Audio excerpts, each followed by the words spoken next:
Me and my friend decided to see who was braver. We decided to spend the night at the Linda Hospital, which has been abandoned since the 40s. He took a room in the ER, and I took an ER room for children, complete with incubators and a strange-looking crib.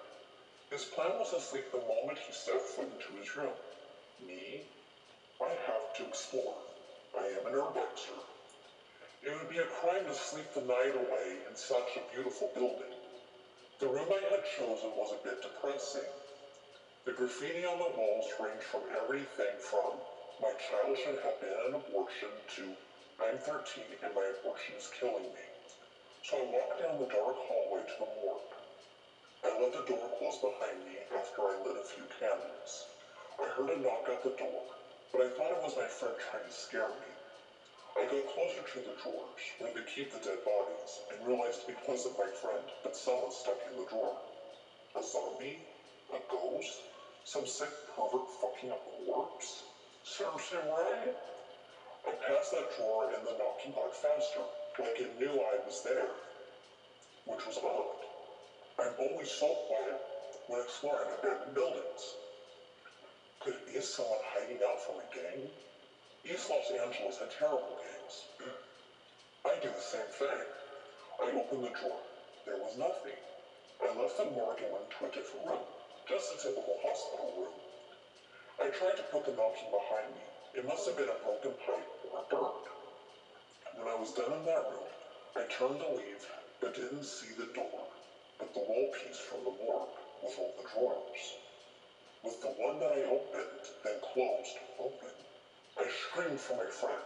I grabbed the IV stand and charged at the panel, but it was gone. It must be a lack of sleep.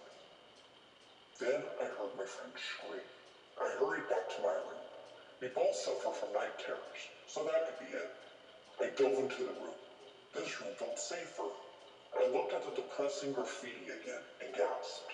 It was gone, and replaced with "my skin hurts," and "it's so hard to love with needle fingers." I grabbed my cell phone. I needed to leave now. Who picked up was not my friend. It was a woman who sounded like her vocal cords had been burned into a crisp. "Don't worry, dear. He won't hurt you." The line went dead, and I broke out of the room. I ran down a floor to the exit. That's when a door opened. Out came a woman as tall as my friend, a foot taller than me. She had greasy black hair that fell all around her. She wore a hospital gown, and her skin was black with infected acid burns. She tapped the fingers on her right hand, but they weren't fingers, or paws, or claws.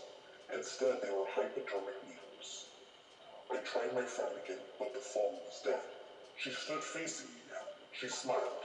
It was wide and bloody, with rows and rows of sharp, black fangs. I ran past her and caught a glimpse of my friend. He was sitting in an abortion chair, his penis ripped off and entrails hanging there, out of him. I contacted the police, and they told me to stop listening to silly urban legends. What? I went back to the Linda Hospital, but didn't go inside. Instead, I sat outside with my Ouija board. It began to tell me a fucked up tale of a woman who was forced to get an abortion in her third trimester. It wasn't her choice. She wanted the baby. But men made her mind for her because as women, we are far too stupid to make a choice about our own bodies. He paid the doctor to give her an abortion. She was angry and wanted to sue the doctor and divorce her husband. The husband figured, why not admit her to the hospital? Then she couldn't do anything. The doctor advised against it because the nurses would just let her go upon seeing there was nothing wrong with her. So the two splashed acid all over her body and kept her locked in that room. The burns festered and became black with infection. The dead fetus below her rotted away.